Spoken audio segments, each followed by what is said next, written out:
Hello, Alabama. Alabama has always been and will always be a standout, and now is no different. A great Bama QB was praised by Trump. This shows how efficient Bama is in developing its QBs. Did you see? Let's get to the news. Alabama, without a shadow of a doubt, has an unparalleled tradition when it comes to developing great players and, in particular, quarterbacks who shine in both college football and the NFL. Jalen Hurts, one of the most celebrated names of the Philadelphia Eagles, is yet another example of this talent factory led for years by Nick Saban and now under the care of DeBoer. The mention made by former President Donald Trump when praising Hurts as an incredible guy and an incredible player is not only an individual recognition of the athlete, but also a tribute to Alabama's legacy in molding complete athletes, on and off the field. Hurts' presence at Trump's speech at the White House, even from a distance, since he did not attend the event due to scheduling conflicts, reinforces the influence that the quarterback exerts not only on the sports scene, but also on the cultural scene. Trump highlighted impressive numbers from Hurts' winning season, such as his 32 touchdowns and his stellar performance. But beyond the statistics, what really stands out is Alabama's ability to create leaders. Hurts, since his days in Tuscaloosa, has shown himself to be resilient, adaptable and determined, qualities that have made him not only an exceptional player, but also a role model for young people who dream of wearing the red and white uniform of the Crimson Tide. This success story is not an exception, but rather a rule within the Alabama program. When we talk about quarterbacks, names like Joe Namath, Ken Stabler and, of course, Tua Tagovailoa come to mind, whose trajectories prove that Alabama has something special. It is a combination of discipline, structure, and competitive mentality that few programs can replicate. And that starts with the rigorous training and culture of excellence that permeates every corner of Bryant-Denny Stadium. Even with the transition to DeBoer, who took over after the Saban era, Alabama continues to be a beacon for those seeking development and projection in the world of American football. Another interesting point is that Alabama not only develops quarterbacks, but also creates deep connections between its players and their achievements. Reed Blankenship, a safety who had his chance to shine at the event, and Landon Dickerson, a guard who took the podium next to the president, are other examples of athletes who carry the Alabama brand with them. Devonta Smith himself, absent from the ceremony but always remembered as one of the greatest receivers in the history of the program, is further proof that Alabama is not limited to producing individual talent, but rather builds cohesive and champion teams. Trump, in his speech, also highlighted values such as teamwork, discipline, and humility, pillars that are rooted in Alabama's DNA. Eagles owner Jeffrey Lurie stressed that these principles are exactly what makes the Philadelphia team a dominant force in the NFL. And it is impossible not to draw a parallel with the Crimson Tide's philosophy, where altruism and commitment to the collective always trump individualism. This explains why so many Alabama players find success in the professional league. They arrive prepared not only physically, but also mentally. Although Hurts was the highlight of the ceremony, it is important to remember that Alabama was also represented by other players, such as Blankenship and Dickerson. This diversity of talent shows that the program does not only invest in glamorous positions, but in all areas of the team. After all, it is this holistic approach that allows Alabama to maintain its dominance in college football year after year. The moment experienced by the Philadelphia Eagles, with the victory in Super Bowl 59 and the MVP awarded to Hurts, serves as a reminder that Alabama is not just a football team, but an institution that molds champions. And as DeBoer continues to write new chapters in this story, it's clear that Nick Saban's legacy lives on. Alabama doesn't just teach its players how to run, throw, or defend, it teaches them how to be better all around. The Alabama Crimson Tide are gearing up to open the 2025 season with a thrilling showdown against Florida State in Tallahassee on August 30th, and the mood in Tuscaloosa is one of pure confidence. Under DeBoer, who is entering his second season as head coach, the Tide are sharpening their weapons to show that they remain an undisputed powerhouse in college football. Alabama Nation is eager to see this team, which has a tradition of excellence, face an opponent that, despite a disastrous 2024, is trying to rebuild with bold changes. But let's be honest, Alabama is not just good, it's a machine that can rival any program in the country, including Florida, which has been shining in recent years. The Tide players are working tirelessly, and the potential to dominate this season is palpable. While Florida State is looking to bounce back from a 2-win season, Alabama is coming into the game with a winning mindset and will settle for nothing less. The news that the Seminoles are bringing in new blood will only add to the excitement in Tuscaloosa. On offense, FSU is banking on former Auburn head coach Gus Malzahn as its offensive coordinator. Malzahn, who has given Alabama a run for its money in the Saban era, is a creative mind, but he will face a Tide defense that is being molded to be relentless. Quarterback Thomas Castellanos, a transfer from Boston College, brings mobility, but is he ready to handle the pressure of facing Alabama in the season opener?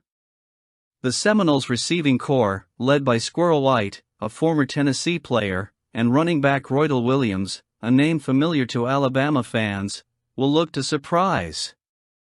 Williams, who once wore the red and white of the Tide, now plays for FSU, but Alabama's defense is more than ready to neutralize any threat he poses.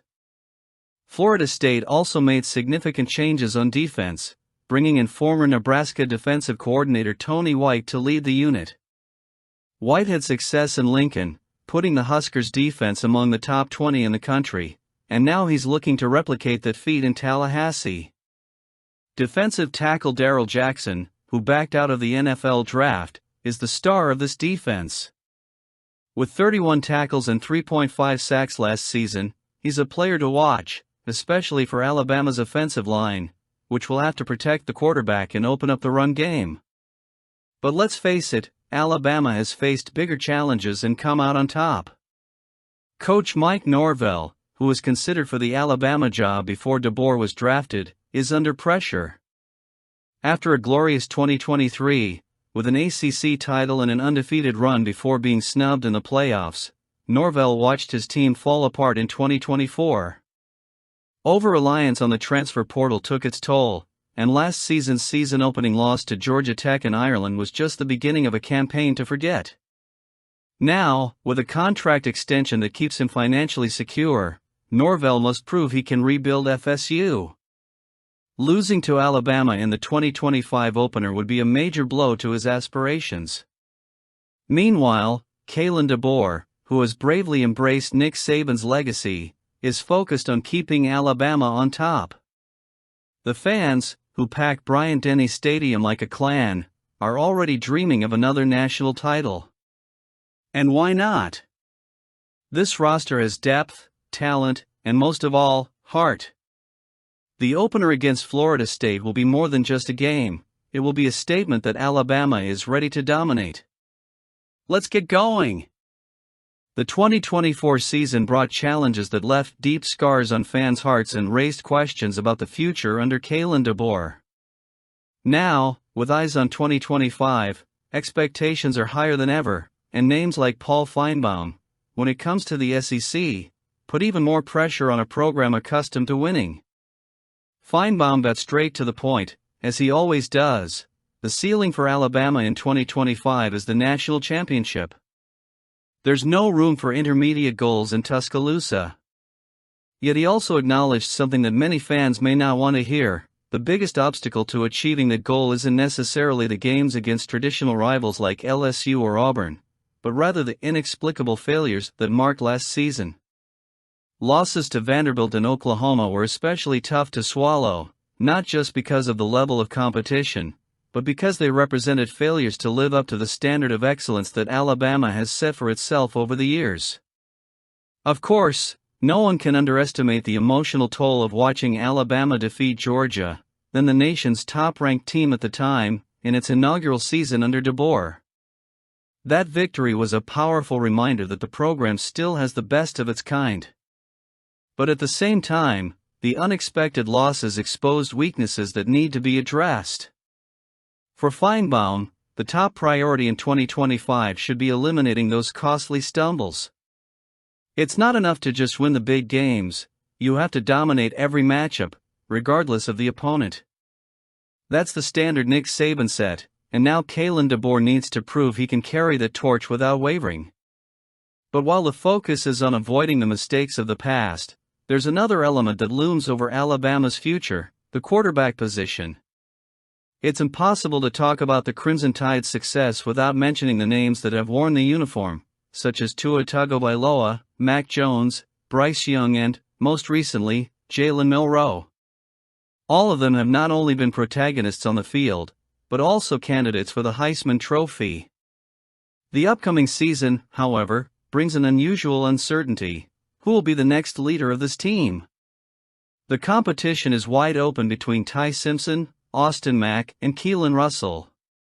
Simpson, who has been with the program for a few years, has experience within the system, but has yet to show that he can assume the role of absolute leader.